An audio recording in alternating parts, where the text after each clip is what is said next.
Surprise, surprise po sa lahat. It is October 4, 11 in the morning. Friday po ngayon. Guys, magpe-perfume review po ako. Kwentuhan lang po tayo guys tungkol sa perfume. And, yun nga, first question ko sana guys. Does it matter ba the day, the date, and the time? Magpe-perfume review lang naman ako. Di ba? Parang mas it matters siguro pag nag-iikot-ikot tayo, kung nasan tayo, ganun. But anyways, without any further ado, let's do the perfume review kasi kanina pa talaga ako para bang hindi ko magawa yung gusto kong gawin dahil gusto kong mag-perfume review, ganun. So, na-review ko na to mga perfume na to before. Ito lang yung mga nasa closet ko. 4 lang po sila. And, mag-uumpisa po tayo dun sa pinakaluma. Ayun. First of all, guys, ipinapakita ko yung collection ko. Does it mean na okay ba ang mag-collect ng perfume? The answer is no. Hindi po okay ang mag-collect ng perfume kasi ang perfume po, guys, hindi po parang wine yan na lalong tumatagal, lalong sumasarap. Or ganun nga bang wine or mga drinks. Ang perfume po, guys, lalong tumatagal, lalo pong nag-evaporate yung amoy niyan, lalo na kung nagamit na po. Yun. Although, sabi nila, mga 3 years lang, ganun, tinatagal niya. Minsan tumatagal naman ng 10 years, 20 years, ganun, guys. Pero, the more na mas bago yung perfume, the more na mas okay yung quality niya. So, again, hindi po okay mag-collect ng perfume. Kung ako po yung masusunod, talagang 2 lang po sana, ganun, yung perfume ko. Pero, syempre, let's say, may nagbibigay sa atin, and hindi naman tayo madalas nakakabili ng perfume, okay na rin yung nag-i-stock tayo, gano'n. Pero, huwag tayo guys bibili ng bibili dahil lang gusto natin magkaroon ng maraming perfume guys. Sayang. And ayun, nakakaawa yung mga perfume na nakikita mo sa closet na, ayun, nandun lang siya, na tumatagal lang siya, alam mong umaano yung quality niya, bumababa yung quality niya. So, ayun guys, ito yung pinakamatagal ko na perfume. This is Lady Gaga, Fame by Lady Gaga. Ano to guys, 15 years na sa akin yan. And, ang amoy niyan guys is floral. Floral ang amoy niyan. And, kung masasabi ko bang marirecommend ko ba siya guys, is, for me, kaya ko lang binili yan guys, kasi fan ako ni Lady Gaga dati, but not anymore. Hindi ko na gusto yung style niya. Although ganun pa rin yung style niya, pero di ko na gusto guys kasi para bang syempre tumatanda na tayo, may mga natututunan tayo na hindi naman pala okay yung mga ganung style, ganun. And ayun, nung time na ni-release yan, gusto ko pa si Lady Gaga, ganun. And then although gusto ko na siya before, nung binili ko tong perfume na to, hindi ko pa rin naman nagustuhan yung perfume na yan dahil lang gusto ko si Lady Gaga. Pero tingnan nyo guys, maubos-ubos na.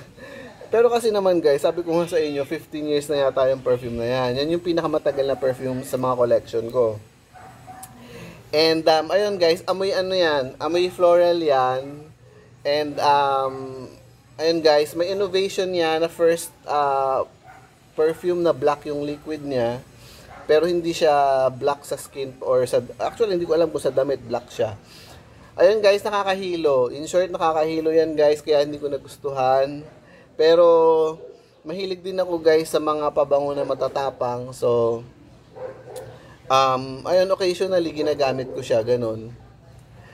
And then, next perfume natin is, itry ba natin i-spray? Yun na guys, sabi ko nga nakakahilo, diba?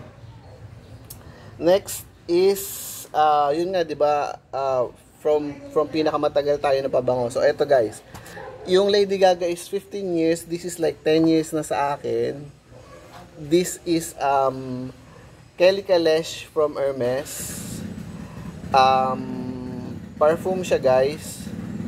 And ayun, this is an exclusive box. Nakita niyo guys, ano siya? It's from Burj Al Arab. Ayun. Thank you sa nagbigay sa akin ito. You know who you are. Ayun. So, it's from Hermes. And masasabi ko guys, ito yung pinaka-favorite kong perfume. Hindi dahil lang Hermes siya, talagang gusto ko yung amoy niya. And ayun guys, kwentuhang perfume lang tayo guys ha. Disclaimer, hindi ako expert sa pabango. Nagkukwento lang ako tungkol sa pabango. Ganon. So ganito po siya. Again guys, 10 years na ito. And masasabi ko na mas okay sana yung quality nito kung nagamit ko siya within 3 years. Ganon. Pero all in all, hindi naman nagbago guys yung amoy niya. Pero masasabi ko guys, nagbago yung color niya. I think pinkish yung color nito before. Ayan, pinkish yung color nito before, pero ngayon guys, ayan, ano na siya, nag-color brown na siya. So ayan, pag tumatagal yung pabango, nagko-color brown, hindi po lahat, ayan. Pero guys, yung quality ng amoy niya, masabi kong ganun pa rin. Actually guys, itong isang to parang medyo weird kasi parang feeling ko mas naglalast yung amoy niya ngayon kaysa dati. Hindi ko sure guys kung because of the time ganun. And ayun guys, para ito gusto ko i-perfume, ipabango siya. Pero yun nga guys, alam nyo guys, kaya tumatagal sa akin yung pabango. Sabi ko nga ito guys, 10 years, pero tingnan mo, parang half pa rin siya. Mahilig talaga ako guys sa pabango. Pero guys, hindi porket mahilig tayo sa pabango, everyday na tayo nagpapabango. Parang nasa mood lang siya guys. Kung nasa mood ka lang maglagay ng pabango, ganun. Lalo na guys kung nasa bahay ka lang. Meron yung minsan ayaw mo nung may amoy, lalo na sa gabi, na para bang gusto mo lang nung plain na walang amoy, ganun. Ayun, pero yun nga, during the daytime, parang minsan gusto mo maaliw, ganun, magpapabango ka, and ayun, maaliw yung senses mo.